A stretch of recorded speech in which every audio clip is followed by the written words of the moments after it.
ভাবে হলো হিংস্র চরিত্র নিয়ে দাঁড়ায়ছিল, সে একই পুলিশ আবার দাঁড়িয়ে আছে। পুলিশ ভাইদেরকে বললাম, আপনাদের যারা অফিসার তাদের সন্তানরা বিদেশে পড়ে, রাতের স্থানীয় যারা এমপি তাদের সাথে মাদকের ব্যবসা করে, সন্ত্রাস করে, দুর্নীতি করে, যারা পুলিশের সাধারণ সদস্য তাদের সাথে আমাদের কোনো প্রবলেম নাই। 12-13 হাজার টাকা বেতন দেয়, সারা দিন দাঁড় করিয়ে রাখে, ফ্যামিলির কাছে যাইতে পারে না, তাদেরকে আমাদের উপরে লেলিয়ে দেওয়া হয়েছিল। একটু পরে গিয়ে দেখি রাস্তার মধ্যে ট্রাক্টর রেখে দিয়েছে, আমরা সেটাও অতিক্রম করলাম। এরপরে গিয়ে দেখি 500 পুলিশ পুরা রাস্তা ঘেরাও করে রেখেছে, তারপরে এপিবিএন, তারপরে বিজেপি, তারপরে ছাত্র দলের গুন্ডা সন্ত্রাসী, যাদের সবার হাতে অস্ত্র এবং দা কুড়াল ছিল। ডান দিকে তাকাইলাম, সেখানেও দেখি তাদের হাতে অস্ত্র, বাম দিকে তাকাইলাম, সেখানেও দেখি অস্ত্র। চিন্তা করলাম, এ বাহিনী বাংলাদেশে আবার কোথা থেকে আবিষ্কৃত হলো? দা বাহিনী, কুড়াল বাহিনী। এক মুরব্বী জানাইলো, এটা হলো তারেক রহমানের বাহিনী। তারেক রহমানকে বলবো, বাংলাদেশে আপনাকে হয়তো গণতন্ত্র বেছে নিতে হবে, যদি সন্ত্রাস বেছে নেন জানিয়ে দিন, সকল সন্ত্রাসীদেরকে মোকাবেলা করতে আমরা প্রস্তুত আছি বাংলাদেশে। প্রিয় সিলেটবাসী, আপনারা শাহজালালের বংশধর, ফুলতলির বংশধর, শাহ মাহদুমের বংশধর, বাংলাদেশের মানুষ খান জাহান আলীর বংশধর, শাহ পরানের বংশধর, কায়ুমপুরের বংশধর। আমরা ভয় পাই না কাউকে, আমরা শুধু একমাত্র এক আল্লাহ ছাড়া কাউকে ভয় পাই। ওরা আমাদের গীত নিয়ে ভয় দেখায়, দা নিয়ে ভয় দেখায়। কি একটা অসভ্য জগতে এসে পড়লাম। আমরা মনে করলাম যে 17 বছর এগুলা জেলে থাইকা সভ্য হয়ে গেছে। শেখ হাসিনার জেলে অনেক নিরপরাধ মানুষ ছিল জেলে, ঠিক আছে, আমরা একটু তাদেরকে উদ্ধারে এগিয়ে গেলাম, জেল খুলে দিলাম। ওদের আগের যে খাসলত, হায়নার মতন ঝাঁপিয়ে পড়া, যেই মানুষগুলাকে মুক্ত করে দিলাম আমরা, সেই মানুষগুলা এখন অস্ত্র নিয়ে আমাদেরকে মারতে আসে। দুঃখের বিষয়, প্রিয় তারেক রহমান আসতে পারতেন না দেশে। আমরা আপনার মাকে মুক্ত করে দিয়েছিলাম, রক্ত আমরা দিয়েছি। আপনার মাকে সসম্মানে বাংলাদেশ থেকে বিদায় জানিয়েছিলাম আমরা, কারণ আমরা গণতন্ত্রকে শ্রদ্ধা করি। উনি বলেছিলেন, ওদের হাতে গোলামীর জিঞ্জির, আমাদের হাতে স্বাধীনতার পতাকা। আপনার বাবা বলেছিলেন, উই রিপন, ভারতের বিরুদ্ধে দাঁড়িয়ে সব সময় মাথা উঁচু করিয়ে দাঁড়িয়েছিলেন। আপনার কি হয়েছে? আপনার কি হয়েছে? সমস্যাটা আমাদেরকে একটু বলেন, যে এই কারণে আমি সন্ত্রাসের পথ বেছে নিয়েছি। আমাদের উপরে যে হামলাগুলো হলো, তারেক রহমানের প্রত্যক্ষ মদতে হামলা হয়েছে। স্থায়ী কমিটির মিটিং বসেছে, ওই কমিটির মিটিং আলোচনা হয়েছে, এদেরকে দুনিয়া থেকে নিশ্চিহ্ন করে দাও। প্রিয় তারেক রহমান শুনে রাখুন, প্রিয় বিএনপি শুনে রাখুন, বাংলাদেশ উসমান আলীকে নিশ্চিহ্ন করা হয়েছে। লক্ষ কোটি উসমান আলী জন্ম করেছে, আমাদেরকে নিশ্চিহ্ন করে দেন। আজাদির কোটি কোটি সৈনিক রাজপথে নামতে প্রস্তুত।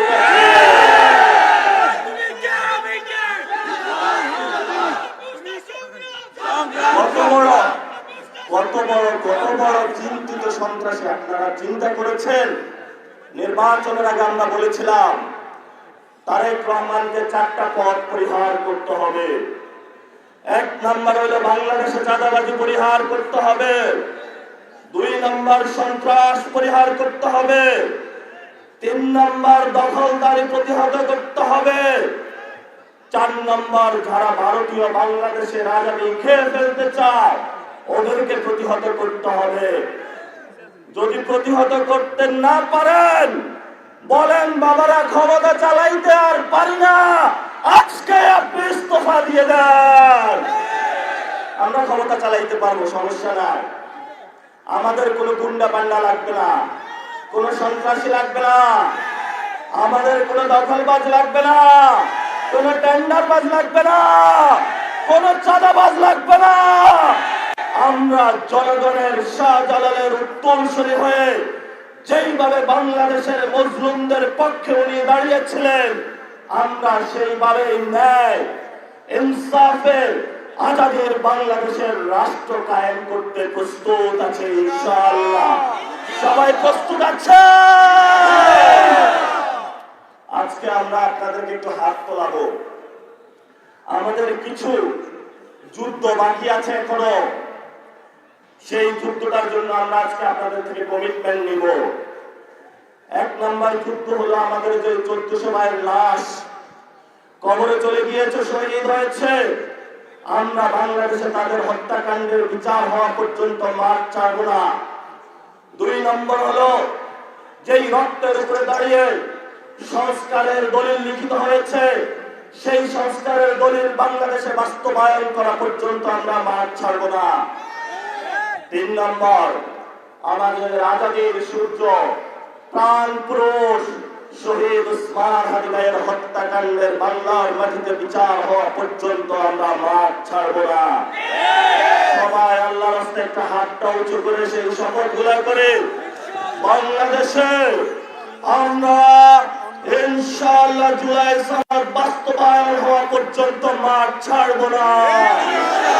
আমাদের ভাই যাদেরকে হত্যা করা হয়েছে তাদের প্রতিশোধ এবং বিচার পাওয়া পর্যন্ত আমরা মাঠ ছাড়ব না। আমাদের আজাদীর প্রাণ পুরুষ শহীদ উসমান হাদি ভাইয়ের হত্যাকাণ্ডের বিচার হওয়া পর্যন্ত আমরা মাঠ ছাড়ব না। প্রিয় কানাইঘাটবাসী, অনেক রাত হয়েছে, আপনাদের অভ্যুত্থানের মহানায়ক জনাব নাহিদ ইসলাম বক্তব্য রাখবেন। আমার গাড়ি ভেঙে দেওয়া হয়েছে, আজকে সার্জিস আলমের গাড়ি ভেঙে দেওয়া হয়েছে। আমরা আপনাদেরকে এখনো বলি, আমরা এখনো ধৈর্য ধারণ করতেছি।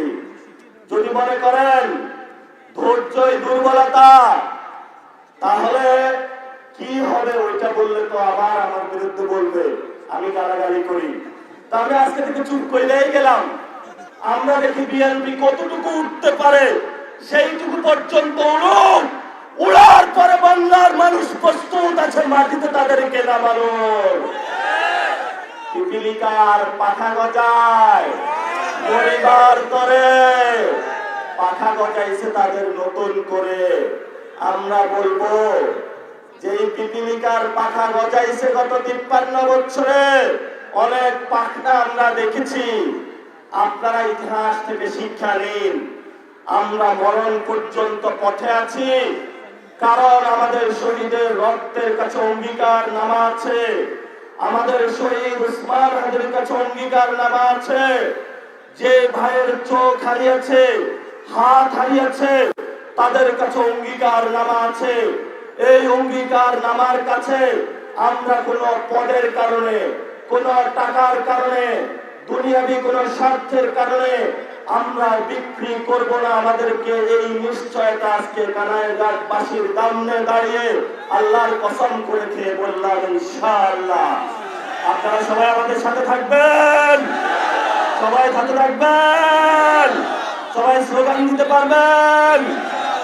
ইনকিলাব ইনকিলাব জিন্দাবাদ জিন্দাবাদ জিন্দাবাদ জিন্দাবাদ ইনকিলাব ইনকিলাব ইনকিলাব ইনকিলাব জিন্দাবাদ জিন্দাবাদ। আমরা সবাই হাদি হব, যুগে যুগে লড়ে যাব, যুগে যুগে লড়ে যাব, আমরা সবাই হাদি হব। Justice justice, we want justice.